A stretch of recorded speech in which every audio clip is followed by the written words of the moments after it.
উঠেছে। আর এই যে রান্না হচ্ছে। তো দেখো আমি মাঠে চলে এসেছি। এই মাঠে দেখো কত পাতা, এখানে আম পাতা। তো এই আম পাতাগুলো গুছিয়ে নিয়ে যাব, নিয়ে গিয়ে পুড়িয়ে ছাই করব। ছাই করে গুল দিয়ে দেখাবো যে এই হচ্ছে পাতার গুল দিয়ে আঁশ কেমন ওঠে আর রান্নাও হয়ে যায়। তো তোমরা দেখতে থাকো ভিডিওটা শেষ পর্যন্ত, কেমন করে আমি গুলটা দিই। তো আমি আম বাগানে চলে এসেছি এই আমের পাতা নিতে। এই দেখো কত আম পাতা। এই আম পাতাগুলো আমি গুছিয়ে নিয়ে যাব।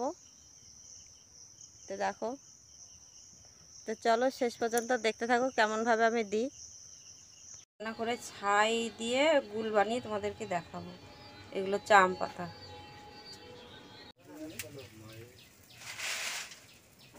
দেখো বন্ধুরা, আমি পাতাতে জাল দিয়ে রান্না করি। কত পাতা।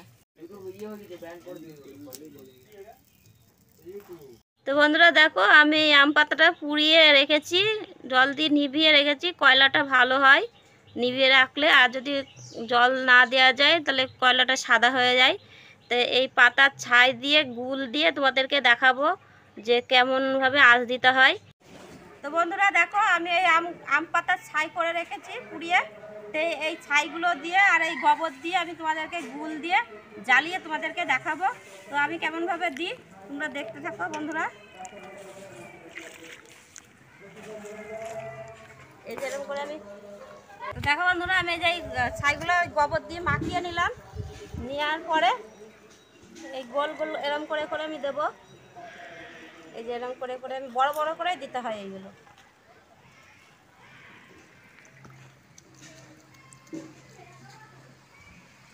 এই যে এরম করে করে দেবো।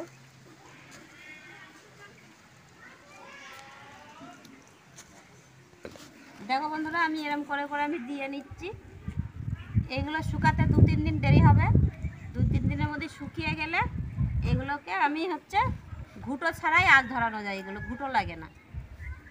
এগুলো হচ্ছে দিয়ে হচ্ছে তোমার হচ্ছে নিচ দিয়ে কোনো কিছু দিয়ে আগুন ধরালে ধরে যায়, কলার পাতা হোক পাটকাঠি হোক। এগুলো দিলে তোমার হচ্ছে এক আঁচেই রান্না হয়ে যায়, ভাতটা হয়, তারপরে আবার কটা দিলে তরকারি হয়। তো বন্ধুরা দেখো, আমি এই যে এই গুলগুলো পুরো দিয়ে নিলাম। তো তোমাদেরকে জাল ধরিয়ে দেখাবো যে আম পাতার ছাই দিয়ে গুল দিয়ে যে কেমন আঁচটা, তোমরা দেখতে থাকো বন্ধুরা। এগুলো দিয়ে নিলাম, তো তোমাদেরকে দেখাবো জাল ধরিয়ে। তো চলো দেখো বন্ধুরা, এই যে এই গুলগুলো শুকিয়ে গেছে। তো এইগুলো আমি তুলে নিয়ে এখন হচ্ছে জাল ধরিয়ে তোমাদেরকে দেখাবো। তো চলো শেষ পর্যন্ত দেখতে থাকো তোমরা।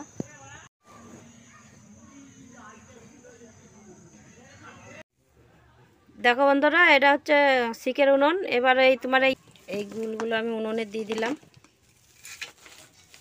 এবার উনুনটা ধরাবো। এই পেপারটা ধরিয়ে নিলাম।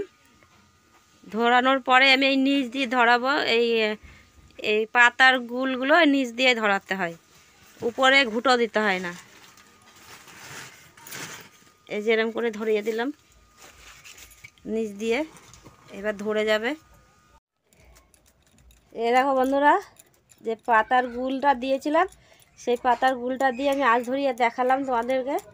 তো তোমরা চাইলে এরকম করে পাতার হচ্ছে ছাই দিয়ে গুল বানিয়ে তোমরা হচ্ছে রান্না করতে পারো।